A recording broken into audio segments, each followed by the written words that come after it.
All right. So today on the Longevity Optimization podcast, we have Siim Land. Welcome. Yeah, thanks for having me. Very happy to be here. Yeah, of course. It's fun. I'm really, I'm glad. So you're in LA, obviously.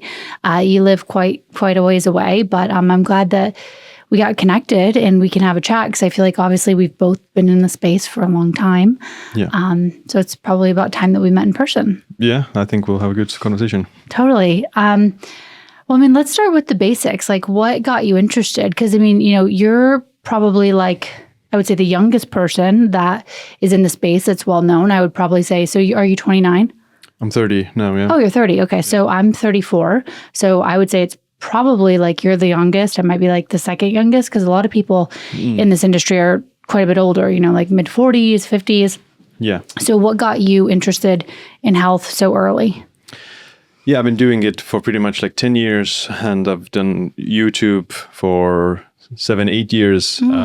So yeah, back then I was definitely one of the youngest ones out there. Maybe nowadays I've probably seen some young people as well, but the reason I got into it so young myself was because I wanted to take preventive health more seriously because my grandfather got colorectal cancer and he died when he was 36. Oh. So that's, very young. Yeah. And, that just left me this, I guess, responsibility to not die of any a chronic disease myself young as well.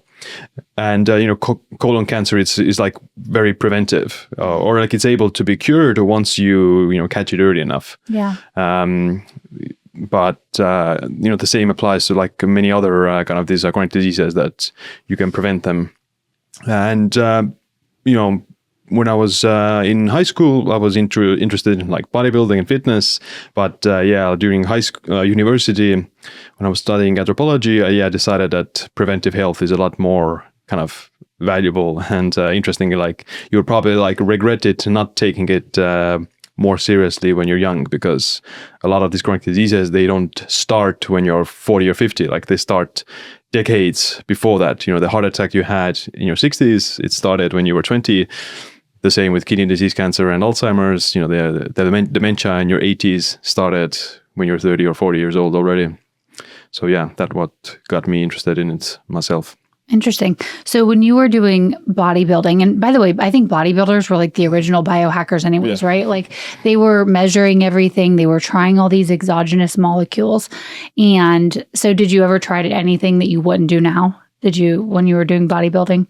I mean, I wasn't a bodybuilder. Bodybuilder, I was, just lifting weights. Okay. as a high school guy, you're just interested in building muscle and getting a six pack and those things. So yeah. So I mean, that was my main motivation back then. I did compete in this, I guess, junior bodybuilding. So younger than 24 years of age, I think was the limit. So it was 22 or something.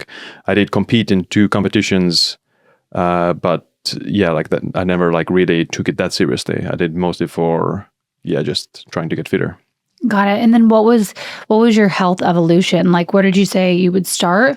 I mean, now you're doing the Rejuvenation Olympics, right? So you're number 4, right? You were number 1 for a little while, correct? How often does that change? Is that just always changing, or? The leaderboard. Mm-hmm. Well, I mean, yeah, it's kind of, changes very sporadically. There's no consistency with that I've seen, but yeah, I did it. That particular test, the speed of aging test, I did it just out of curiosity. I heard about it, did the test, first one, I got a good result. Back then it was the lowest score yet that I've seen online, and then I decided, okay, I need to do 2 more tests to qualify for the leaderboard. But I haven't done. I did it in July last year, the last test, but I haven't done it that much. It's kind of interesting test. There's a lot of randomness and unpredictability to it. If you had a cold or infection, it can offset the results. If you had very intense exercise, it can make your result worse. Sleep deprivation, and even the time of day might actually affect it. It's lower in the evening and higher in the morning, for example. So if someone were to be really, keen on, I guess, optimizing that particular test, then you would have to do quite a lot of tests several times, even at the same time, like same day. Yeah. Actually, on that topic, I mean, I think that this world of biological age testing is really exciting, right? I've interviewed a lot of the academics, so people like Nur Barzili, even, Aubrey de Grey, people that have done a lot of research in this space. And then I was actually listening to an interesting podcast with Dr. Peter Attia and Matt Chamberlain. Did you listen to this one? I've probably heard it. Yeah. On BioAge. So it was, I guess I'm still figuring out like what I think about it, right? Because Matt Chamberlain said that he had sent in multiple tests to multiple companies on the same day with his same labs, same blood from the exact same time under different names, and got like vastly different results, right? Like 20 years difference. Yeah. So what are your thoughts on these tests? Yeah, I think that's the kind of limitation. Like if you, let's say, do the test once or twice a year, is like a snapshot. But as we see, there's a huge variability in the results. So it's not really representative of your overall speed of aging. It's just like a snapshot in that particular second when you take the test. So yeah, I think, currently, and as well as the cost. So like, these tests aren't, that cheap. So this speed of aging test with the Horvath's clock that has it's like $400, I think, by True Diagnostics. So it's, for that money, you can get a pretty comprehensive blood panel. Like I think the Function Health yearly panel is the same amount. Yeah, So I think it's like $4.99. Yeah, so like I would much rather take the blood panel because it's more like actionable. And even if you do get the biological age test result, it doesn't matter what the result says, you would still do the same things, right? Like if it's high or low, you would still do the kind of similar diet and exercise and sleep and kind of similar supplements as well. So there's not a lot of like practical takeaway from the result. You would kind of do the same things. Whereas with blood panel, you can see, okay, your lipids are high or your kidney markers are a bit bad. That's more actionable. There's like specific things you can like focus on. So yeah, I would much rather be concerned more with the blood panel rather than these tests. Yeah. That makes sense. So what are some of like the hero biomarkers that you're looking for? Like what's most important to you when you're getting your labs done, and kind of like what ranges do you want to see them in?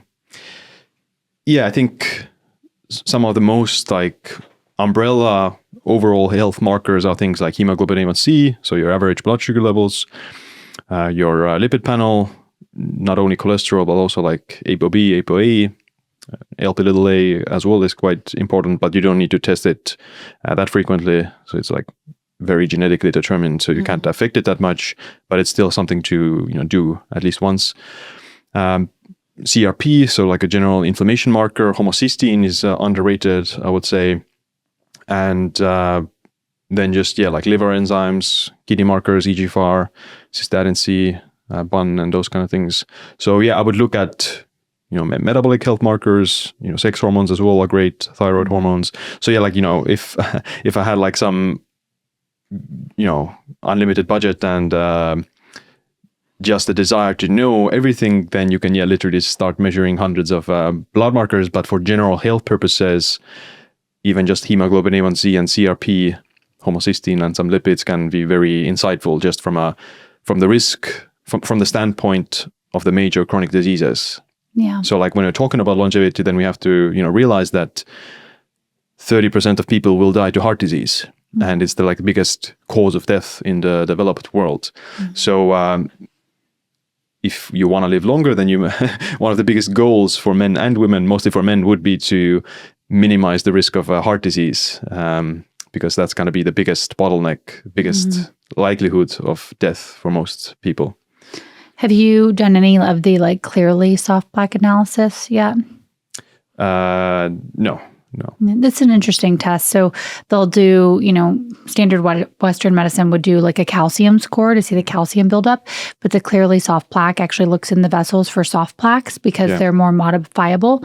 So let's just say that you have some soft plaque. There's actually a really interesting IV therapy that, we do at Live. It's called Plaque X. It can actually remove some of those soft plaque buildup. So, like you're saying, getting ahead of things. And if you find them early, you can have so much more control over it.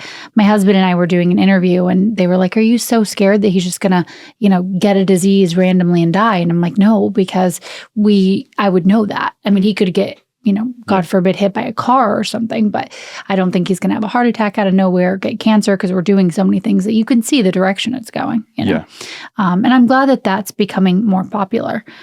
Going back to biological age, what do you think of more so the phenotypic age? I mean, for me, I feel like that's probably what most people can rely on more. Yeah, I like it a lot more because, it's based on 10 blood markers and they're more like specific. So yeah, like glucose, CRP, creatinine, white blood cells, ALP and others. So you can see what might be the issue or like what's things to focus on a bit more. So yeah, I like it. And it has pretty good correlation with the chronological age as well. Yeah.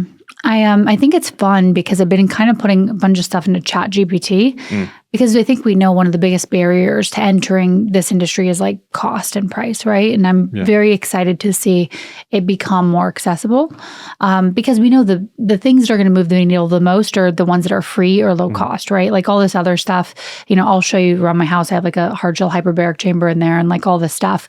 But that's just like getting these like marginal. And for me, it's fun to test because it's like cool, just like you believe too. But have you tried putting into like ChatGPT? It can kind of show you like a speed of aging just based off some blood labs. It's kind of doing that phenotypic age for you. I haven't used it for that, but I have used it for just interpreting some blood work and looking at some of like, or give me some like recommendations based on that the results. So yeah, it's pretty good. Yeah, it really is. Does it look at the do not in pace as well, or it can't do that because I don't think it understands methylation.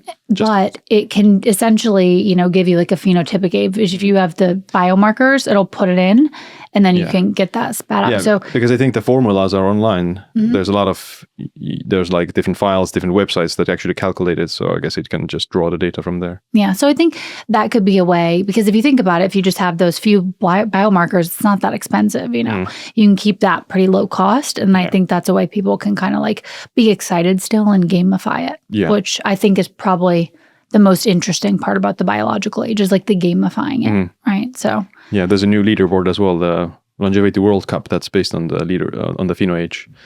Yeah. Is that Dave Pesco's or is he involved in that? Are you guys friends? He's on the leaderboard, but he's not like a creator of it. It's I don't know his last name, Adam. He's like a crypto guy who is also interested in the longevity things, and he made it. This kind of leaderboard, yeah. That's cool. Well, I'm so excited to see where AI is going to help like take health and just even helping doctors. There's no way that a doctor can look at thousands of biomarkers and store it all and then compare it against everyone else. So it's going to be really, really fun. Are you using AI at all in any of like the protocols outside of just interpreting some results for you? I use it for like analyzing some papers. If it's like it can do it quite well. Just looking at like raw data and numbers, calculations, conversions of different like units. If you have different units for the different blood markers, you can convert them quite well. And like you can estimate my X result from these numbers. For example, like if you put your DEXA scan results, you can say, okay, how many liters of visceral fat is expected to have, for example. So you can, I don't know how accurate it is, but it's able to do that, those calculations. That, okay, you have this much grams in DEXA scan. How much would it be in liters if you were to do an MRI? Yeah, that's helpful. Yeah. Okay, so walk us through what you think, like what side of longevity are you on? So have you seen these like circulating memes lately where it's like an old like Italian guy with tattoos, like smoking, estimated age, and then we won't really talk about who's on the other side of it, but there's like the don't do anything except longevity stuff. So where do you fall on this? Well, I think, there's always the talk whenever I'm making videos as well about whatever, that my grandfather or grandmother, she never exercised, she ate pasta and smoked and drank wine, etc., and she lived 100. Like there are those stories out there, and yes, there's people who are able to achieve that. But for every person who reaches the age of 100 while smoking, there's like 1 million people who don't make it to 100 while smoking. So it's kind of the exception proves the rule. to be honest, then the biggest reason why there are these outliers who make it to 100 with a kind of mediocre or unhealthy lifestyle is because of genetics. So they have certain genes that protect them against heart disease, cancer, or Alzheimer's, or whatever it is. Because the studies done by Nir Barzilai, they show that these centenarians, they don't have lifestyle that's much different from the general population. They eat the same, they have very similar lifestyles as regular people. So why do they live exponentially longer than the normal people? Maybe some luck, maybe some secret supplement they take, but mostly it's probably like genetics. So with that being said, I think as a person who might have mediocre genetics, or you don't have very long living parents or grandparents, then if you want to live longer, you want to maximize your potential to make it to 100, then you need to take it more seriously, and you need to track things more and have a more stricter lifestyle in some ways. But at the same time, there's no evidence that being this 100% robot is going to yield the desired result. Yeah.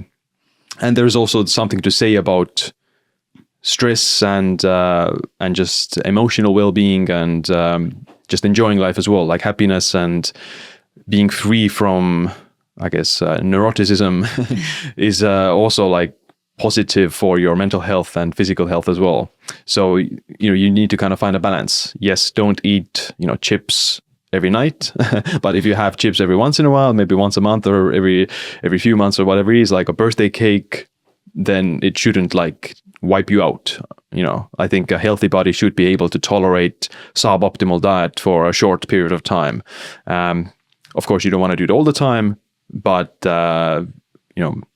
there's a degree that you can get away with if you live otherwise optimized. So and at the same time, being very strict could have negative effects on your mental health. Not all for everyone. Like some people just like it. That's perfect. If you don't experience that you're missing out on anything, then who's to say that you're harming yourself? But at the same time, if you are feeling some sort of, I guess, restriction or feeling stressed about living a very hard lifestyle, then you might benefit from occasionally just taking a break or going on holiday or something. So I'm kind of in the middle. Like I don't think that smoking and eating pasta every night is gonna be the goal or like the way to longevity for most people.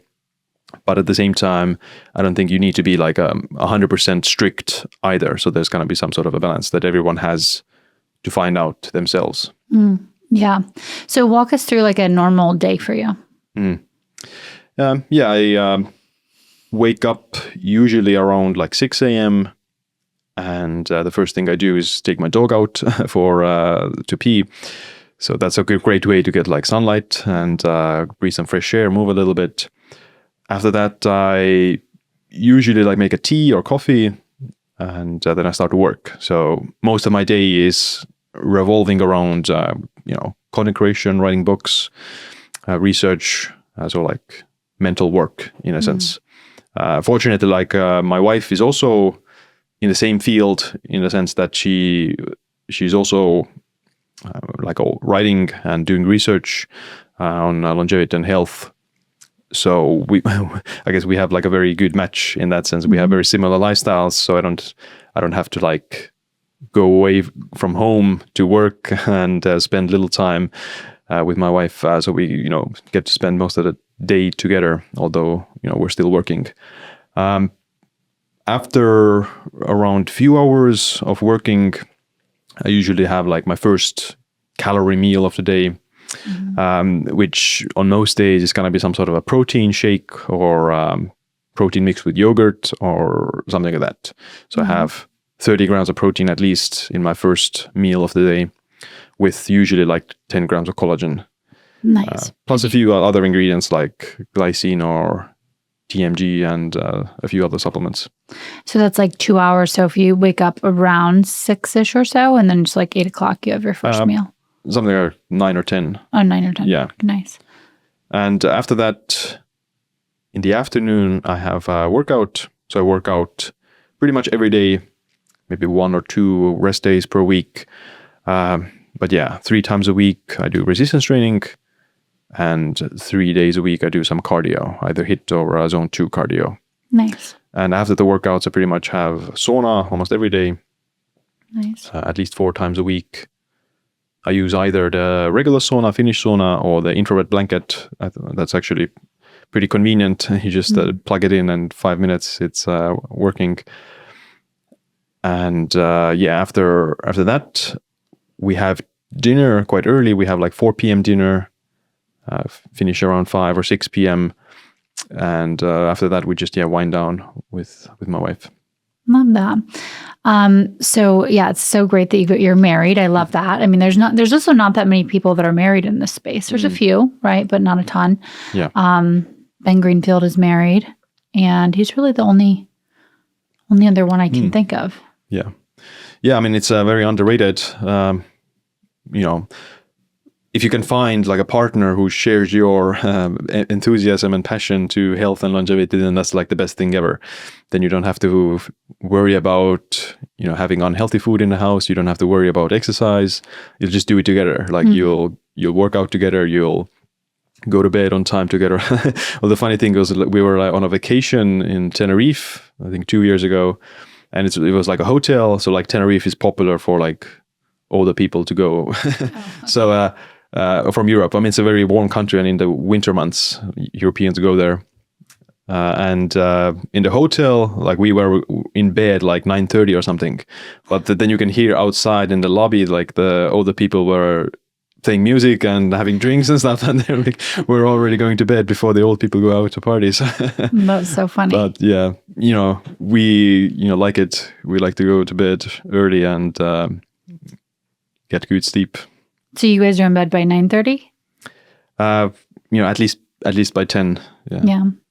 My husband and I go to bed at 8:30, and he used to stay up far later. But he's super interested in health too. Our first date was in a hyperbaric oxygen chamber, so I'm pretty sure he knew what he was getting into, because I put him in the chamber, and then I put him in an ozone sauna. He did an NADIV roll, I think he had done it before, but we kind of did an NADIV race of early dating days. So I once did an NAD. I don't recommend this by any means, but I had to win a contest. So I once did 750 milligrams in 7 minutes. Oh, wow. So it was like a pressure bag. Honestly, it wasn't that bad. It really was. I've done so much NAD. I was just I'd rather it be painful for 7 minutes than some people sit there for 4 hours, Yeah. That's crazy. Okay, what else do you and your wife do together? How do you incorporate? Do you guys work out together on the same schedule? And how does her obviously being a woman kind of differ from your protocols? We have a different, on most days we do have a different workout schedule, but we occasionally do work out together as well. It's just, sometimes we just, because we'll just go to the gym whenever feels right for our schedule. We work still on different things, and, we eat at least the first meal. So she eats lunch, I eat the brunch protein shake. So we do eat together in the evening, but during the daytime, we kind of do our own thing and hang around in the same space. So, she has similar principles in that she does weightlifting and cardiovascular exercise. She doesn't go very heavy with the weights, and she doesn't prioritize muscle mass or strength that much. She just does it for the longevity and the bone density benefits. And she does cardio as well, of some intervals and regular zone 2. But she does a lot more yoga and mobility, which I don't do that much. I should do more, but I'm kind of slacking in there.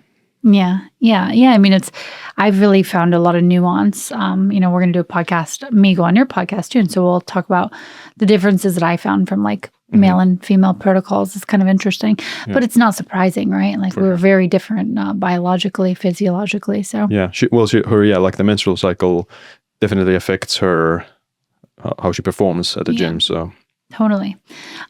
So what, you kind of walked us through our day, and you're kind of in the middle, you would say, not ultra extreme, but you're still like, obviously you're doing all the longevity things. So what do you think has contributed? Let's just say, you know, that we have full confidence in this like speed of aging.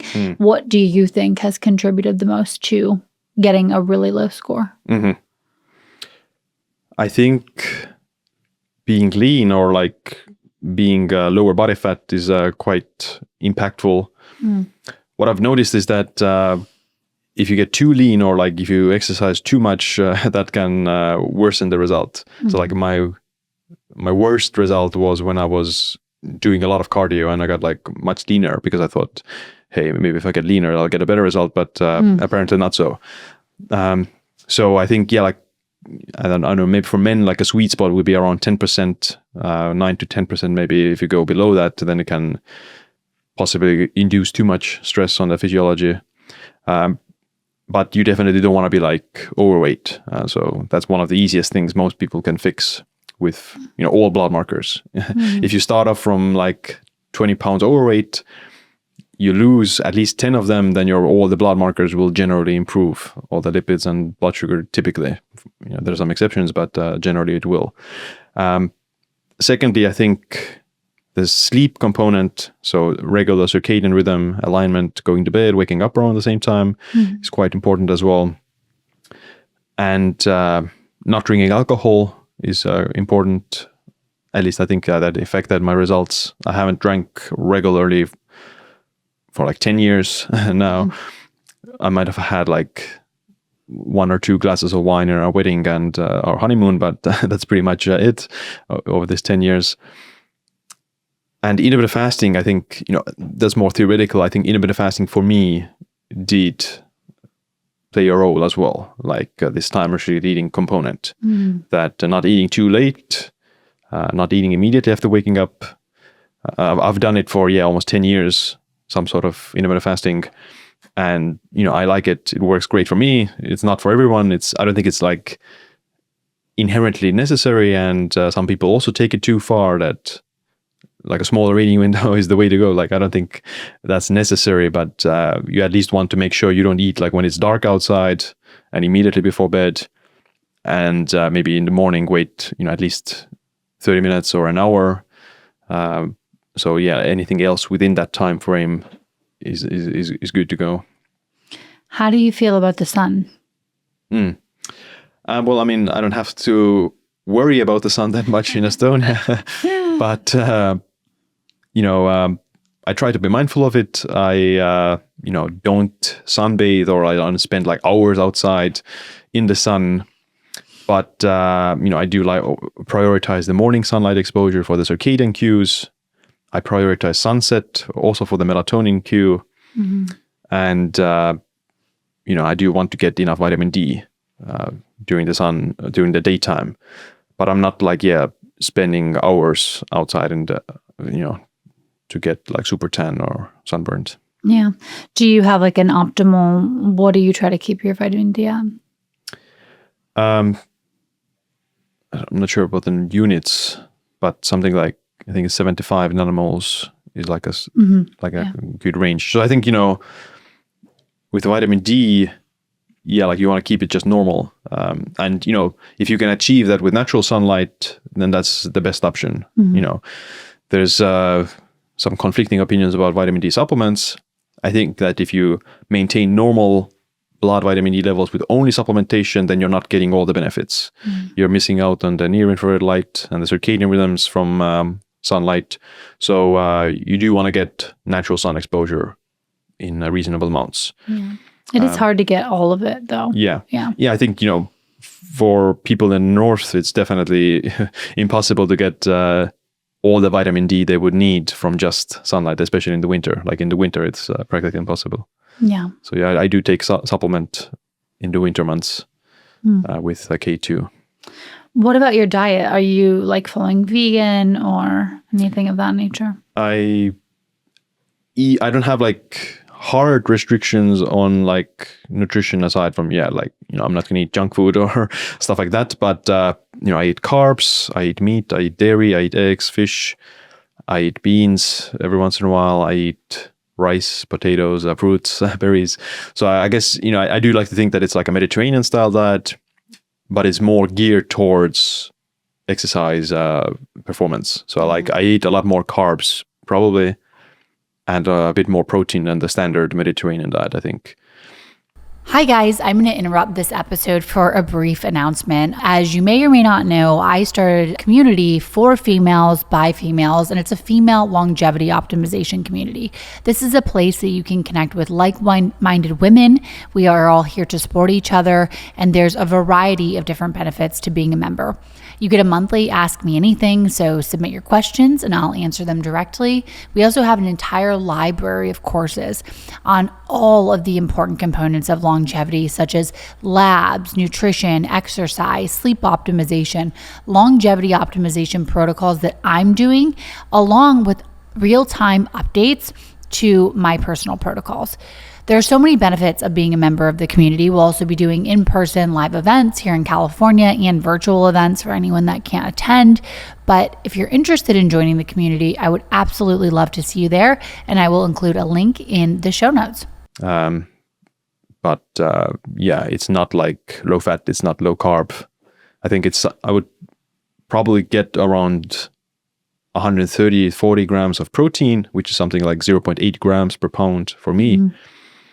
And I would get 300 grams of carbs on a workout day. And my rest are fat, something like 75-90 grams of fat. That's what I've, at least if I've calculated my macros, that's what I've got. Do you try to aim for a specific amount of fiber? I think it comes along from the carbs. So like if I eat vegetables, fruits, and potatoes are sweet potatoes are like my main carb source. So I'm getting at least 30-40 grams, maybe 50 even. Nice. Some days. What about supplements? Like, what is your core stack? What have you tried that you really like? I know you kind of do some research on molecules. What are you most interested in right now? I'm interested in astaxanthin quite a lot recently. So there was last year, I think it was 2023, there was the ITP study where astaxanthin increased lifespan by 12%. And there are human studies that it does have anti-inflammatory properties. It might help with some metabolic health markers, but it also protects the skin against the UV radiation. So it's quite interesting that, it's pretty safe, and you get it from salmon and some other pink animal foods. So I do take it as a supplement, 6 to 12 milligrams per day. Per day. Yeah. Other ones I like are glycine. So there is also glycine seen to extend lifespan. In the ITP study, it was smaller percent, 3%. But glycine is something that is also very safe and very high tolerance for most people. So it supports collagen, supports glutathione synthesis, supports creatine synthesis. I have seen, at least there is some evidence that glycine might also help with visceral fat. So it's interesting, the counter amino acid to glycine is methionine, and excess methionine in animal studies shortens lifespan, and excess methionine increases homocysteine, which might increase cardiovascular disease risk as well. But if you balance it with glycine, so you don't even have to reduce methionine, but if you increase the glycine, so the ratio normalizes more, then you pretty much mitigate the shortening in lifespan. So because you're eating more meat, then the glycine's offsetting that. Yeah. Is the theory. Yeah. Yeah. So you're not getting a lot of glycine from foods unless you're eating pork skin and gelatin. Yeah. So it's easy to add 5-10 grams of glycine as a supplement. That's what I take. And it also supports collagen and balances the methionine ratio. So methionine restriction, reducing methionine in humans, has been seen to improve insulin sensitivity and reduce visceral fat and improve metabolic syndrome. And low glycine status is also associated with higher amounts of visceral fat in elderly people. So there's no study that glycine supplementation would reduce visceral fat, but based on the studies on methionine, you could predict that a higher glycine status or a higher methionine or lower methionine glycine ratio could reduce visceral fat as well. And I've done a DEXA. I have like very low visceral fat, and part of it might be because of taking a lot of glycine, so like 10 grams a day. Yeah, that could. I mean, you're also lean and young too. So yeah, interesting. I did 2 DEXA scans. I went from 350 grams to 54 grams in like a few months, and I didn't change. I mean, I was kind of lean in both times. Some of the things I changed were like increasing glycine, increasing green tea consumption. So polyphenols have also been seen to reduce visceral fat and liver fat, and I did more zone 2 cardio, although I did the same amount pretty much. So it's hard to say what was the specific thing that resulted in the decrease. They all have shown to contribute to that, but the glycine is one part. Yeah, that's great. I love glycine too. So I think that's a good one. Any other ones that you're excited about? There's a lot of talk about creatine recently. I think it's deserved in the sense that the creatine is very evidence-based, or it has a ton of studies showing benefits. I think that what's been very interesting recently is the effects of creatine on sleep and the brain function. So yes, it supports muscle growth when you're doing resistance training, and it supports like this anaerobic performance or like strength and power. But there's also the studies where elderly people taking creatine, they have better memory and cognition, especially if they have cognitive deficits. So that's kind of interesting. And when it comes to sleep, then there's studies where after even short sleep deprivation, so like you've been awake for 21 hours, you take something like 0.35 grams per kilogram. So I'm 80 kilos. So for me, it's 28 grams of creatine. So you take that, then you mitigate the drop in cognitive performance and memory tasks. And you even take it beyond baseline a little bit. Wow. So like and it was equal to caffeine. So you're pretty much like getting the same mental acuity effect from caffeine with creatine if you take very large doses. Interesting. And other studies as well where athletes, they're sleep deprived, they sleep only like 3-4 hours. They take creatine 100 milligrams per kilogram, so that's a smaller amount, so like 8 grams for me. And they reverse the decline in skill performance. So like, there's some like effect on the mental performance from creatine. So when I flew over here, I had a speech the next day. So I took 28 grams of creatine. It worked quite well. Oh, wonderful. I mean, if you stack that with exercise, since there's also, sleep deprivation mitigating effects of exercise, I mean, seems like a great stack. So what else did you do? So you did the 28 grams of creatine. Okay. Yeah, well, when I arrived the night before, then I had been awake for something like 25 hours. At the hotel, I just took melatonin, dimmed down the lights, took glycine as well for sleep, magnesium, and it was very easy to fall asleep. In the morning, to adjust to the new time zone, I want to get some bright light cue. I go outside, try to get sunlight, and ideally I would combine it with some exercise. So I also did some zone 2 cardio for 20 minutes. I don't want to do a hard workout, but just some sort of vigorous exercise also helps to anchor the new time zone. So if you exercise earlier in the day, then you shift your circadian rhythm earlier. If you exercise too late, then you shift it later. So it's also like this cue for the circadian rhythms. And after that, I also took caffeine. So I want to bunk have all these cues in the new morning, in the new time zone, so that my body would adjust to it. And you would want to do it at least a few days until you get fully adjusted, but that should do the trick. And breakfast as well, actually, like you have breakfast, so the food signal is another one. Yeah, definitely. So how have you liked LA so far?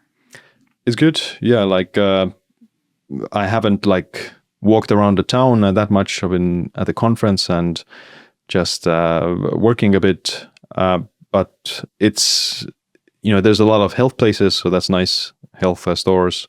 So yeah, definitely people are more interested in taking care of the health. How is the biohacking scene in Estonia? It's growing. There's not like an established scene there.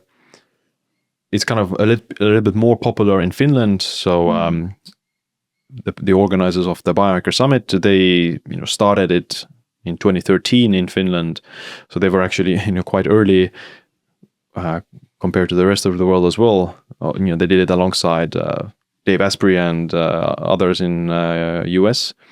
But in Finland it's more established than in Estonia. And in Estonia there's not that popular, but it's slowly growing. We're going to have another like a conference in Tallinn this June, which hopefully will bring more attention. Do you and your wife want to have children?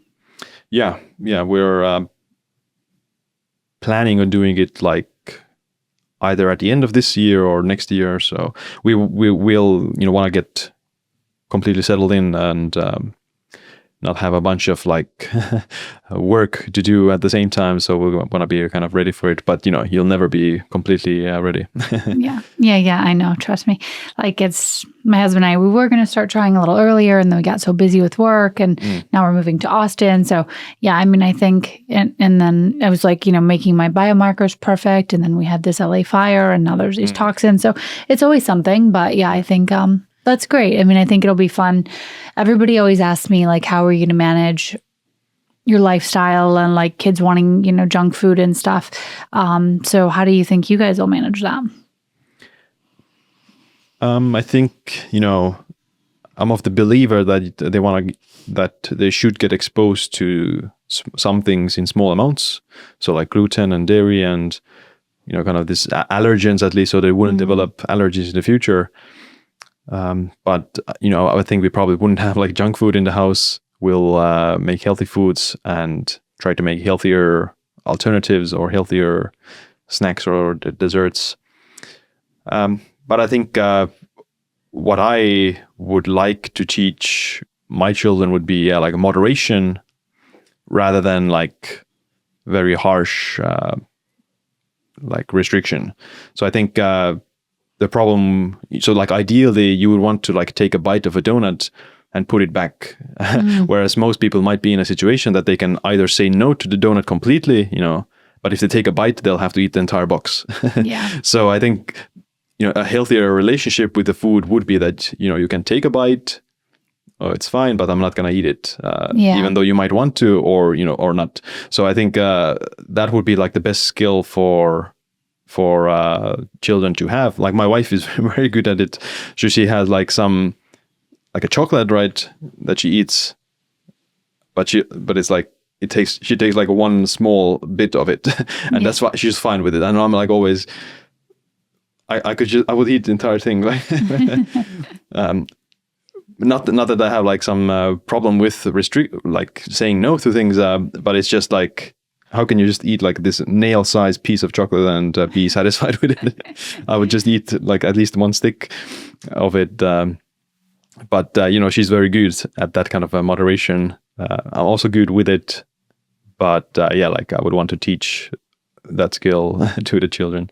Yeah. I think like education too, just like I'm excited when we move to Austin, we'll have like a garden and to be able to show kids like how things are actually meant to be grown and the beauty of it and the beauty of like having your own food and just seeing the journey versus just grabbing something off the shelf and it being like this processed and really quickly made man-made food. So I think that will be like a big part of it for us too, is just education. But yeah, I agree. Like you have to teach them. I think if you restrict too much, they're just going to want to rebel, right? And then they're going to want to like go eat all the junk foods that their friends have. Yeah. But if you let them explore a little bit, but who knows? We'll all ideally see. You would like have children growing up with a farm or some garden. They would get their hands dirty. They would get exposed to like bacteria from animals. Yeah. Like that's what's going to build a strong immune system and. Totally. Do you guys think that you'll stay where you're at now, like for good? Do you ever have any intentions on moving to the States or moving anywhere else? Yeah, I mean, it's hard to tell. Like we have a lot of projects on the back working and we don't know like where it's going to take us. And like we don't have any specific plans yet. And I mean, fortunately, we can always, change. We don't have to decide that we'll stay in one place for the rest of our life. So yeah, I think we'll probably have a lot of things to do everywhere. I mean, we'll both have to travel anyways, to States, to Europe, to India, to UAE, whatever. So yeah. What have been some of the most interesting like therapies or protocols that you've tried, and what have the results yielded, like good or bad? Yeah, so a few months ago I did HBOT, and I wasn't ever like really interested in it because I tried it like 5 years ago and I didn't feel anything, or I didn't see any effects. But my wife did it to recover from mold illness, and she saw from her blood work that her homocysteine dropped quite a lot, like 50%. And my homocysteine at the time was also slightly elevated. I was taking TMG, I was taking B complex, and it still didn't decrease. But I did the HBOT, and it also got to like 5.4, which is like very good.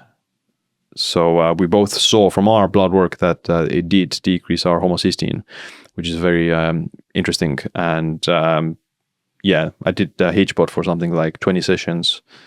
How long? Like 1 hour? 5 times per week, or how many? No, it was times like 2-3 times per week. Okay, interesting. Yeah. So it took you a little while to get even just like 20. a few months. Were you doing what pressure? 1.5. So it's a very like Mild. low, moderate. Yeah. Yeah, but it's actually good. So 1.5 is actually very good for like neurological, like a lot of brain. Sometimes at my clinic, would probably recommend a bit of a deeper pressure for mold or any viruses. But I mean, it sounds like it was beneficial. Yeah. Well, I didn't have any mold illness per se. Maybe the homocysteine might have been elevated from some mold exposure. So like I grew in a moldy house when I was a child, and we lived there actually until 2 years ago. So there might have been some exposure from there, but I didn't have any like actual symptoms like. But your wife did, right? Did she get the mold from home too? Well, she's had it a bit longer. She like in university, I think she lived in a dorm for 1 semester where it had a lot of mold. So then she got like some very inflamed tonsillitis and things like that. So I guess it was like seeded or like the initial exposure was maybe from there, but it flared up from various other sources. Was she able to get rid of it all now? She's doing a lot better, yeah. She's taking like cholestyramine, so that's like a mold illness drug. That has worked quite a lot. It does work. I actually started taking cholestyramine because there's some interesting research on it removing PFAS. It removed about 60% of PFAS in like 3 months. So what would normally take about 3 years took about 3 months. So when I got the environmental exposures from the LA fires, I did therapeutic. I got rid of all my plasma, TPE, EBU, because I need to get rid of it fast because I want to get pregnant soon. So I don't have time to be like waiting around. Yeah. But yeah, the cholestyramine is really great. A lot of people with SIRS or chronic inflammatory response syndrome related to mold illness. Yeah, that's helpful. Also, if you guys have access to ozone, I've seen like, tremendous benefit from EBU. Yeah. And we do EBU as part of like a mold protocol at the clinic as well. So that can be really helpful. Yeah, I've been interested in the EBO and plasma exchange, but I haven't done it yet. Yeah. Do they have like those types of? No. Not too much? Okay. Yeah. I haven't seen it in Europe, or I have searched across Europe, but not in Estonia. I can, I don't know how close it'll be, but there's another, it's called inuphoresis. Have you heard of this one? So it's with therapeutic plasma exchange, they remove the plasma, give you albumin back. With inuphoresis, they actually filter the plasma and they remove the bad, because when you take out all your plasma, you lose a lot of the good, like immune system parts as well. So it just filters it and gives you back your plasma. But anyways, I know these guys that are doing a bunch of trials over in Europe with the inuphoresis, because we're going to bring it here and have it like at the clinic, but maybe you guys can go try it there, because that could be helpful for molds too, heavy metals, things like that. Yeah, I definitely want to. So before we get pregnant, we also want to, take out microplastics and purify the blood. Yeah. So, do you do any like testing right now to see what your levels are for environmental toxins or molds or microplastics? I haven't yet, but on the list, yeah. Yeah. I like the lab Vibrant America. So they have something called the total toxic burden, and it combines all the environmental toxins and microplastics, BPA, phthalates, parabens. I mean, it's wild. Like, it's so hard to keep those levels low when you live in such a congested area like LA. Because when I was living in Ohio, it was so much easier to have like maintain perfect levels, and here it's harder. And then with the fires, it just became like impossible. Like I think even, Brian Johnson, he put out his labs from after the fires too. Same thing. It's like these dry cleaning chemicals and these high levels. It's just wild. It's crazy. So you did HBOT. Anything else? Like any other exciting therapies that you have found to be helpful? Not really. At my age, my goal is to stay healthy for the next 5-10 years, and then maybe intervene a little bit more with these more experimental procedures. And I think we spoke about a 70-year-old guy who's taking a lot more extreme measures, but because it makes sense when he's 70, if he wants to live longer. But I think when the younger you are, the longer you can wait until you do things, because your risk of overall mortality is already lower. Yeah. Thanks to the youth. But if you're in your 70s, then unfortunately you're closer to the average life expectancy already, and so you would have to be more, I guess, risky. You have to take more risks at that point if you're interested in living longer. Yeah. I think we'll have a lot of advancements too. So just like staying healthy and feeling amazing, I think is also, the goal. It just, I would assume you have like less environmental exposures where you are. Estonia is one of the cleanest in Europe and the world. Like I also, grew up on this island in the Baltic Sea, and it's virtually like one of the cleanest places in the world. Like, that's great. So drink water from the well, and clean air and lots of trees, and so. Over here you can't, you couldn't pay me to drink tap water, it's like absolutely horrible, filled with all sorts of really harmful things. Yeah. And like pharmaceuticals, it's like crazy. And the fish are like pollute everything over here.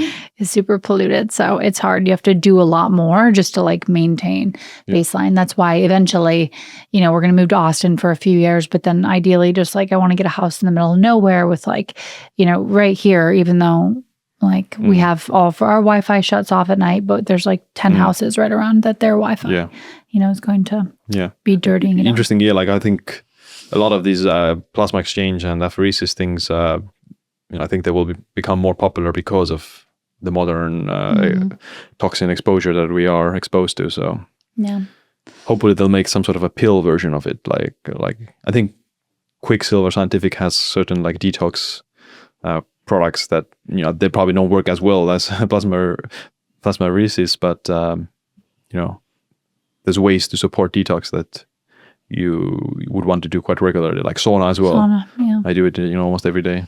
We actually, my husband is now, we own a sauna company. It's been around for 30 years, but here in the States, they started making saunas that were built for people with chemical sensitivities. So they don't use any wood glues or plywood or any varnishes. So because what's wild is a lot of the saunas here, not finished saunas, traditional Finnish saunas are great and they don't use these materials, but a lot of, the infrared saunas that are built over here, even Clearlight and some of these brands, they use these wood glues, and then so they off gas and they heat up and they off gas into the chamber. So it's it's literally kind of doing the opposite of what it's supposed to be doing.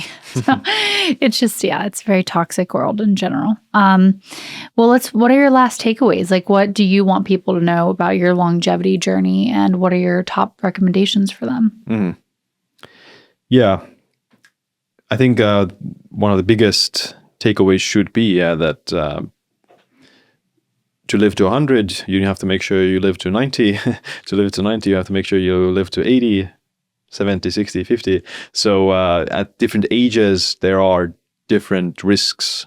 So when you're 20, 30 years old, your risk of dying to falls is very low. But if you're 80 years old, that's the number one cause of death from accidents, falls and breaking a hip and those kind of things. So you have to keep that in mind and prioritize, let's say, those risks. Heart disease is, one of the biggest causes of death in the world.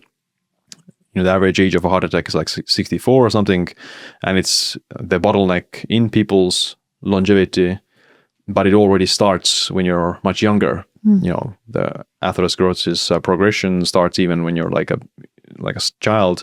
It just doesn't reach clinical manifestations when you're 50, 60 years old. But like prioritize these kind of timeline of events that happens, and hopefully then you can also extend the maximal lifespan, because it's I like the research in maximal lifespan, etc. But if you get a heart attack in your 60s, it doesn't matter what are you doing right now to live to 120 or beyond that. You have to make sure that you first reach 60 and not get a heart attack, and then make sure you reach 80 without Alzheimer's and dementia, and hopefully stay alive until we get some more massive breakthroughs in radical life extension. Yeah. So last question, are you more focused on just being healthy, or are you like trying not to die ever? Well, I think like immortality is like not possible, at least within this biological suit. That's my opinion. But I think no one really wants to die in that sense. Like, if they could choose, okay, live to 120 or live to 250, I think there's no like real difference there. Or like if people would be able to live to 250 with good health, like I think most people would just take it. And I have the kind of same mentality. So there's no like, okay, at what age do you want to die? I don't know. Like it's hard to say, like, but I'm not afraid of dying either. Like, I would be fine if I died at 80 or something like that. Okay. So yeah, I just like as an anthropologist, I'm more interested in the science and the philosophy about it. Like death and aging is like the hardest problem that humans has ever faced. We've never solved it, and it's also like, because it's the hardest, it's also the most exciting, right? Yeah. Like obesity is not a hard problem. It's hard to do, or like hard to achieve, losing weight for some people, but it's not physically, in like a physical terms, it's not hard. Yeah. As a problem.